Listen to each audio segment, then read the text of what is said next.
Hey y'all, hey, and welcome to Drawn Conclusions with me, Christina B. Thank you so much for joining me today. Our case is a short one, but it's crazy. I heard it the other day when I was just doing some research on another case, and it was just amazing to me how quickly somebody could switch from being seemingly normal to just killing the people they claim to love the most. And the more I looked into it, the odder it became because in a lot of these cases, you can see like evidence that this is going to happen. You can see small red flags, looking back, because of course, hindsight is 2020. But in this case, and looking at all the evidence that they had, because this is a fairly recent case, there wasn't, to me, any indication that this was going to occur. The way the mind works is amazing. There's no telling what drove him to do this. Let's discuss.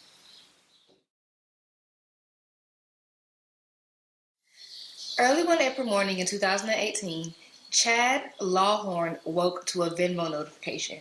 His younger brother Casey had sent him $250, and in the space held for the reason for sending the money was a single word: damages. Chad immediately thought that Casey was about to harm himself, and the money was some kind of compensation for him doing so. As Casey had already attempted suicide twice before and had recently been suffering from severe depression, Chad took this very seriously and raced to his car to make the 2-hour drive to his brother in East Ridge, Tennessee. He didn't even bother to change out of his pajamas before he left. Chad remembered that after one of his attempts, Casey had wondered aloud if the only reason he was still alive was because he didn't have a gun. Casey James Lawhorn, 23, was born July 3rd, 1994, making him a Cancer. He was born to parents Rick and V. Lawhorn. In 2008, his parents divorced, and Casey and his brother remained living with the mother. In 2016, Casey began college, majoring in political science. While he attended Middle Tennessee State University, Casey attempted suicide by taking Percocet and alcohol, causing him to drop out of school only a month or so after entering.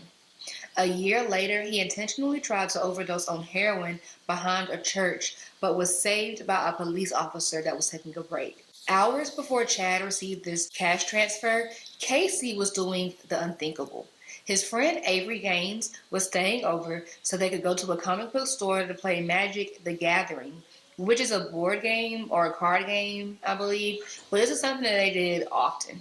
At some point, Avery fell asleep in the living room and Casey left to pick up V, his mom, from the bar. She was completely wasted and emotional. Casey got her home and she went into her room. Avery was still sleeping on the couch.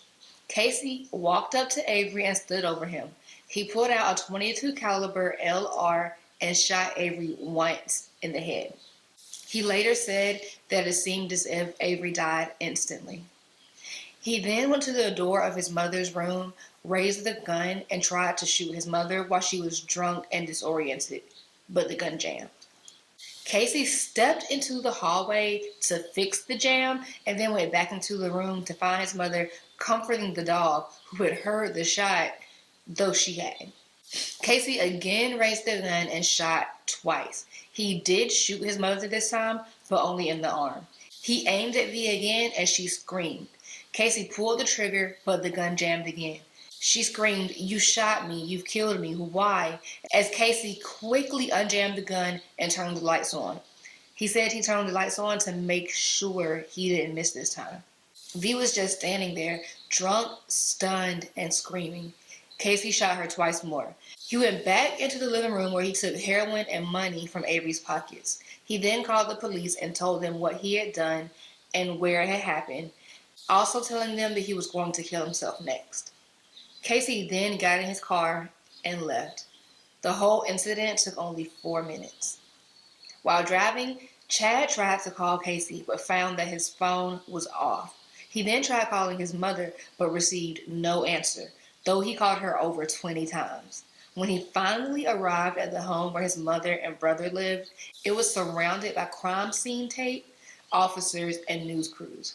He stopped in the middle of the street and was approached by 2 officers who gave him the devastating news. The police were now on the hunt for Casey. Almost a day and 300 miles later, they would find him. His car was found broken down and abandoned on the highway in Jasper County, Mississippi. His body was found about 100 yards away from his car. It was found that he had passed from a self-inflicted gunshot. Though Casey had a history of depression and drug abuse, he did not have any violent criminal history, nor any previous incidents of violence involving his family or anyone else for that matter. Chad still struggles to find an explanation for his brother's sudden eruption of violence. It was found that Casey posted a long confession on Facebook before his death, writing that he had been headed to an unavoidable tragedy for a while. He described how he killed his mother in graphic detail, noting how he kept shooting her until it was over. He also talked about his afterlife, saying, "Nothing happens after death, but if there is a hell, I'm going to be in the lake of ice at the bottom." He also talked about his brother Chad and apologized to him. He said he wanted both Avery and V to die quickly and not to suffer. He didn't want his mother to die in horror, to die with the knowledge that her son had killed her. He then talked about suicide and how he didn't want to spend life in prison and that execution was a waste of taxpayer money. And that's it. 3 lives gone, and really no reason why. I mean, just senseless.